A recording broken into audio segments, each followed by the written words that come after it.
অসমৰ মাননীয় মুখ্যমন্ত্ৰীৰ মতে অতি শীঘ্ৰেই আসাম পুলিচৰ 4000টা পদ মুকলি হ'বলৈ গৈ আছে এইবাৰ কিন্তু আমি গণিত বিষয়ত কোনো চান্স ল'ব নোৱাৰো হয়নে সেইবাবে আমি অসীম প্ৰচেষ্টা চলাব লাগিব আৰু তাৰ বাবে আমি এনে ধৰণৰ প্ৰশ্ন কৰিব পাৰিব লাগিব প্ৰশ্নটো কি কৈছে চাব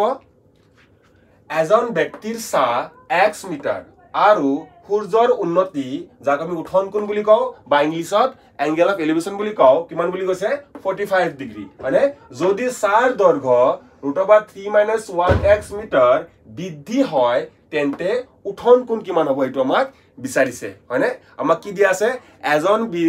এজন ব্যক্তিৰ চাৰ দৈৰ্ঘ্য দিয়া আছে হয়নে আৰু সেই চা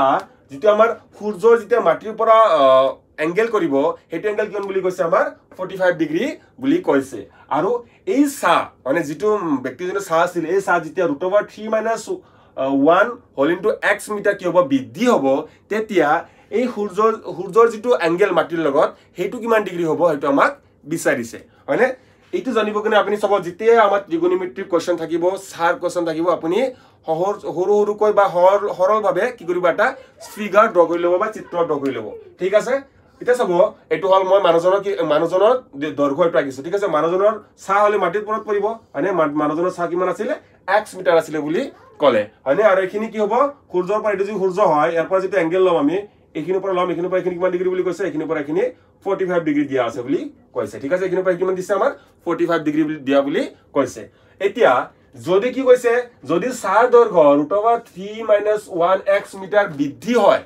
আরে 7 আগতে কিমান আছিল আগতে x আছিল এতিয়া কিমান বৃদ্ধি হল √3 - 1x বৃদ্ধি হল আগত যিমান আছিল তাতকৈ কিমান বৃদ্ধি হল √3 - x মানে এখিনি আৰু বাঢ়ি গল মানে বাঢ়াৰ পিছত এটা এখিনি কি হল এটা এংগেল হল ঠিক আছে এই এংগেলটো আমি নাজানো এংগেল আমি থিটা বুলি ধৰিছো মানে এখিনি কিমান এখিনি আমাৰ √3 -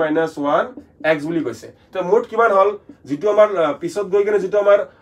সা হল আগতে তো x সা আছিল মানে আগতে সাৰ দৈৰ্ঘ্য কিমান আছিল x তাৰ পিছত এক্সট্ৰা কিমান কে বাঢ়িলে √3 - 1 হোল ইনটু x কি হল মিটাৰ বৃদ্ধি হল তো মুঠ সাৰ দৈৰ্ঘ্য কিন্তু কিমান হল পিছত যেটো সা হল হে সাটোৰ মুঠ দৈৰ্ঘ্য কিমান হ'ব জানে নে পিছত যেটো সা হল সাটোৰ মুঠ দৈৰ্ঘ্য হ'ব x প্লাস √3 - 1 ইনটু x পিছত যেটো সা হল হেতু সাৰ দৈৰ্ঘ্য কিমান হ'ব x প্লাস √3 - 1 ইনটু x মানে আমি কি জানো আমাক আগতে যেতিয়া x আছিল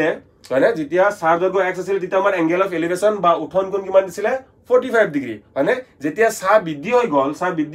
দৈৰ্ঘ্য যেতিয়া বৃদ্ধি হৈ গল তেতিয়া আমাৰ এই এংগেলটো কিমান হ'ব হেতুহে আমাক উলাবলৈ দিছে যাক আমি অসমীয়াত উঠন কোণ বুলি কওঁ আৰু ইংলিছত কওঁ এংগেল অফ এলিভেশন ঠিক আছে এখিনি বুজি পালো এটা চাব যেতিয়া আমি ষ্টাৰ্টিংত লম ঠিক আছে সাপোজ মই মানুহজনৰ দৈৰ্ঘ্য ab বুলি কৈছো মানুহজনৰ দৈৰ্ঘ্য কি বুলি কৈছো মানুহজনৰ দৈৰ্ঘ্য কি বুলি কৈছো ab ঠিক আছে এতিয়া মই চাব আমাক আমি জানো মানুহজনৰ দৈৰ্ঘ্য আৰু সাৰ দৈৰ্ঘ্য মানে আমি পাৰপেন্ডিকুলাৰ যদি এটো কি হয় আমাৰ ৰাইট এংগেল ট্ৰায়াঙ্গেল হয় এটো মই সি দিছো ধৰক ABC যদি এটা কি হয় রাইট এংগেল হয় এটো মই D বুলি দিছো ABC যদি এটা কি হয় রাইট এংগেল ট্রায়াঙ্গেল হয় আমি ইয়াতে কি কৰিব পাৰিম ত্ৰিকোণমিতিৰ যেটো ফৰ্মুলা আছে হেতু ইউজ কৰিব পাৰিম এটা চাব এখিনি দুটা ত্ৰিভুজ আমি চাব লাগিব কি ত্ৰিভুজ চাব লাগিব ABC আৰু ABD এই দুটা ত্ৰিভুজতে এটা বস্তু কমন আছে কি কমন আছে জানা নে AB বুলা বস্তুটো দুটা ত্ৰিভুজতে কমন আছে তেতিয়া হলে আমি কি কৰিব লাগিব AB ৰ লগত ৰিলেট কৰিব লাগিব আৰু AB টি কি হয় মানুহজনৰ হাইট বা দৈৰ্ঘ্য ঠিক আছে এটা চাব মই AB লিখিলো AB বাই মই কি লিখিলো BC মানে ABC ত্ৰিভুজৰ AB টো কি হ'ব AB টো আমাৰ কি হ'ব AB টো আমাৰ হ'ব লম্ব আৰু BC টো কি হ'ব আমাৰ ভূমি লম্ব বাই ভূমি কি লিখিছো মই লম্ব বাই ভূমি আৰু লম্ব বাই ভূমি কিমান হয় লম্ব বাই ভূমি মানে আমি সকলোৱে জানো tan থিটা হয়নে আৰু tan থিটা থিটা কিমান আছে 45 ডিগ্ৰী মই কি লিখিম tan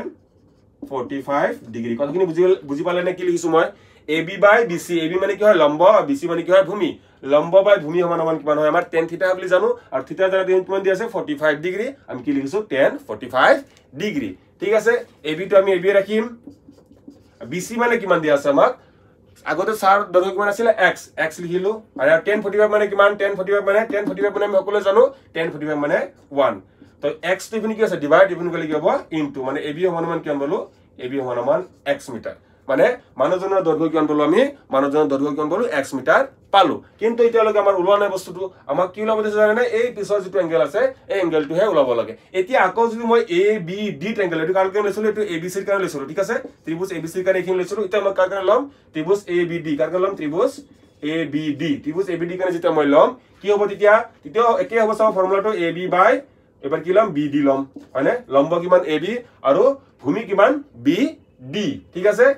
লম্ব বাই ভূমি মানে কি আমি সকলো জানো লম্ব বাই ভূমি মানে tan থিটা হয়নে এখিনি থিটা জায়গা থিটাই আছে আমি কি লিখিম tan থিটা হয়নে আৰু ab মানে কিমান পাইছো ab মানে কিমান পাইছো x তো ab জায়গাত আমি কি লিখিম x আৰু bd মানে কি ইয়াৰ পৰা এখিনি লগে আৰু ইয়াৰ পৰা এখিনি মানে কিমান এখিনি হয়নে এখিনি মুঠ দৈৰ্ঘ্য কিমান পাইছো আমি x + this হয়নে এটো বস্তু লিখিম x +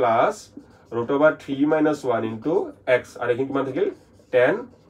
থিটা ঠিক আছে তলত ইনটু কৰক x + √3x - x এটো x কেনসেল ইকুয়াল কিমান পালো আমি tan থিটা হয়নে এটা তলত কেৱল কি থাকিল আমাৰ x √x/√3x এখিনি মই এখিনি কৰিছো চাব কিমান আছে এখিনিত x/√3x x cancel equal to tan theta হয়নে কিমান হল 1/√3 tan theta আৰু আমি সকলোৱে জানো 1/√3 মানে কিমান 1/√3 মানে সকলোৱে জানো নে 1/√3 মানে হল tan 30 tan theta মানে theta মানে কিমান পালো tan 30 tan theta মানে theta জায়গা তুমি কি লিখিছো কিনে theta মানে 30 ডিগ্ৰী মানে কিমান হল theta 30 ডিগ্ৰী মানে আমাৰ শুদ্ধটো কোনটো হল আমাৰ শুদ্ধটো হল অপচন এ 30 ডিগ্ৰী হয়নে যেতিয়া থিটাৰ মান কি হৈছে আমাৰ 30 ডিগ্ৰী হৈছে হয়নে যেতিয়া থিটা ডিগ্ৰী কিমান থিটাৰ মান কিমান আছে 30 ডিগ্ৰী হৈছে তেতিয়া আমাৰ কি হৈছে লেংথটো x প্লাস এখিনি হৈছে ঠিক আছে এতিয়া সব মই যদি কও এইখিনিত √3 - 1 হোল ইনটু x নাথাকি কি আছে সব মই কৈছো 1/√3 - 1x ঠিক আছে কি আছে বুলি কৈছো মই এখিনিত নতুন যেটো দৈৰ্ঘ্য আছে কিমান বৃদ্ধি হৈছে বুলি কৈছো মই 1/√3 - 1 হোল ইনটু x কথাখিনি বুজিবলৈ চেষ্টা কৰিব মই কি কৈছো সাৰ দৈৰ্ঘ্য কিমান এবাৰ মই কি কৈছো এবাৰ 1/√3 - 1 হোল ইনটু x মিটাৰ কি হৈছে বৃদ্ধি হৈছে যদি এখিনি বৃদ্ধি হয় এখিনি যদি মই এখিনি বৃদ্ধি হয় তেতিয়া এই এংগেলটো কিমান হ'ব হেতু আপুনি কমেন্ট কৰি জনাব প্ৰশ্নটো চাব এনে ধৰণৰ কোৱেশ্চন প্ৰায় সকলো এক্সামতে আহে কি কৈছে কোৱেশ্চনটো চাব 10 জন পুৰুষে এটা কাম 12 দিনত কৰে একেটা কাম 20 দিনত কেইজনে কৰিব হেতু আমাক উলিয়াবলৈ দিছে হয়নে এইবোৰ কোৱেশ্চন কিন্তু বহুত ইজি হয় জাস্ট আপুনি অলপমান লজিকটো মনত ৰাখিব লাগিব ঠিক আছে এটা চাব আমাক দিয়া কি আছে আমাক দিয়া আছে 10 জন পুৰুষ 12 দিনত কৰে আকৌ কৈছে 20 দিনত কেইজন পুৰুষে কৰিব আমাৰ উলাবলৈ কি দিছে কেইজন পুৰুষে কেইজনে হেতু উলাব দিছে মানে কেইজন পুৰুষে কৰিব হেতু উলাব দিছে যেটো উলাব দিছে হেতু আমি সদায় ৰাইট সাইডে লিখিম আৰু যেটো দিয়া আছে হেতু আমি সদায় কি লিখিম লেফট সাইডে লিখিম অলপমান এখিনিত লজিক লগাব লাগিব ঠিক আছে এটা চাব আমাক কেইজনে হেতু কি হৈছে উলাবলৈ দিছে হেতু আমি কত ৰাখিম 12 কত ৰাখিম আমি ৰাইট সাইডে লিখিম ঠিক আছে তো 12 দিনত কৰে 10 জনে যেটো আমাক কেইজন লব দিছে এখানে আমি 10 জনটো ৰাইট সাইডে ৰাখিছো এটা চাব এক দিনত এটা চাব এটা অলপ লজিক লগাব লাগিব কোনো এটা কাম যদি 12 দিনত কৰিবলৈ 10 জন লাগে 12 দিনত কৰিবলৈ 10 জন লাগে তে এদিনত যদি কমপ্লিট কৰিব লাগে বেছি লাগিব না কম লাগিব এটো আপুনি অলপমান লজিকত ভাবিব লাগিব যেতিয়া আমি 12 দিনত কৰিম কামটো 10 জনে কৰিব মই যদি আজি এদিনতে কৰিব লাগে মানে বেছি লাগিব না কম লাগিব মানুহ obviously বেছি লাগিব যেটো বেছি লাগিব আমি কি কৰিম এদিনত কৰিব হলে এটো লগত কি কৰিম ইনটু কৰি দিম 12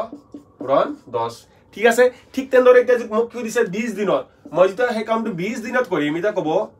এটা কৈছো মই এক দিনত কৰিবলৈ যিখিনি লাগে এক দিনত তো obviously বেছি জন মানুহ লাগিব তেন মই হে কামটো 20 দিনত কৰি শেষ কৰিম 20 দিনত কৰি শেষ কৰিবলৈ মানুহ বেছি লাগিব না কম লাগিব obviously 20 দিনত কৰিবলৈ আমাৰ কামটো 20 দিনত কৰিবলৈ যাও obviously মানুহ কি লাগিব কম লাগিব হয়নে মানুহ কম লাগিলে পূৰণ কৰিম না হৰণ কৰিম হয়নে তো কি লিখিম এখিনিত আমি